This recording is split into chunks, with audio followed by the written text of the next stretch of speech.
All right, so a quick demonstration of the, what I like to call reading glasses for a 50 millimeter Summicron lens.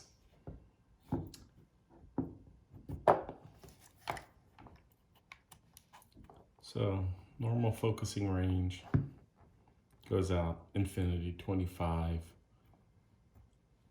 stops right around 3 feet.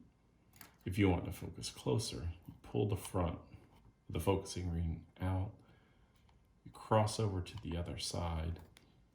This allows you to slide on the lens.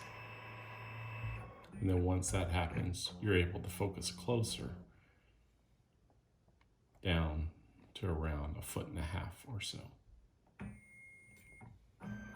Remove, you come all the way back out, slides out, return, focusing back to the normal range.